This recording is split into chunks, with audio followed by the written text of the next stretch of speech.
Citroën Picasso les amis, toujours une petite vidéo sur le lave-glace.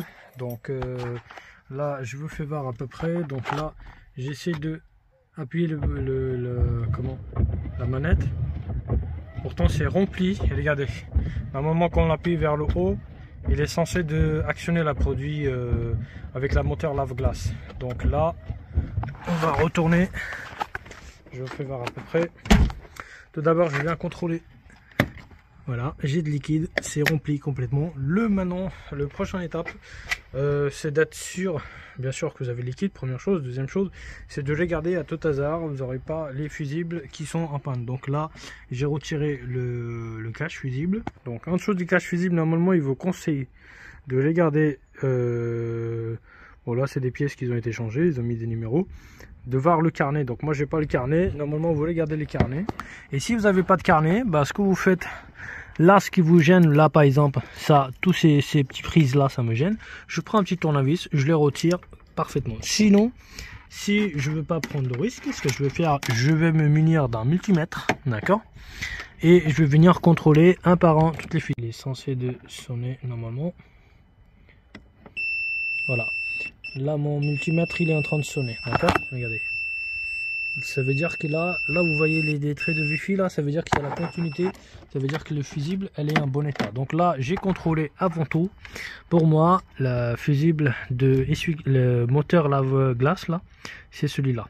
On peut dire pompe, voilà, pompe lave-glace. Donc là, du coup, on va essayer de retirer le petit fusible de 10 ampères. Pour ça, il vous faut une pince pointue, d'accord. Mais sinon, vous ouvrez le petit trappe de véhicule côté chauffeur.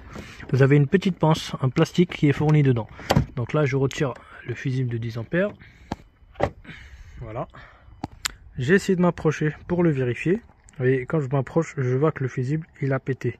Ça veut dire qu'il a plus de continuité. Donc, il vous faut une boîte à fusible. Nous, ce qu'il nous faut maintenant, il faut qu'on prenne un fusible de 10 ampères. Donc, on a toutes les fusibles, 10 ampères, 28 pièces, donc 10 ampères c'est celui-là, voilà, et en plus c'est marqué légèrement.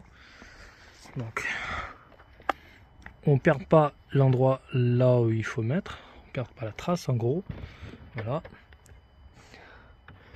Hop. Une fois que c'est installé, maintenant, on vient faire une vérification. C'est parti. Ah, on entend, voilà.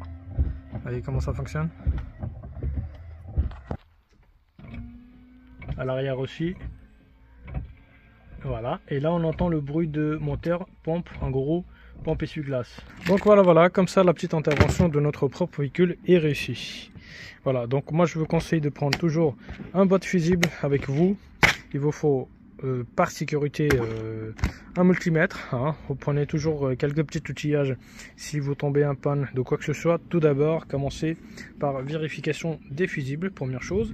Deuxième chose, vous avez une boîte à fusibles ici, donc vous tournez légèrement et vous la retirez. Hop. Voilà, normalement ici vous êtes censé d'avoir une clé, je sais pas s'il y a une clé ou pas. Il devait y avoir une petite clé normalement, donc je pense pas qu'on a, mais bon là on a des fusibles en réserve, d'accord. Quand on a des fusibles en réserve, ça veut dire que s'il arrive quoi que ce soit, là par exemple vous la retirez, vous appuyez là, vous la retirez et vous regardez, elle est là la petite clé, d'accord. Donc là vous avez des fusibles en réserve et vous avez même une partie du fusible qui sont à l'intérieur, il y a certaines parties du fusible, ils ont lien avec le problème de démarrage aussi. Donc si vous avez quoi que ce soit, toujours faut commencer par des fusibles.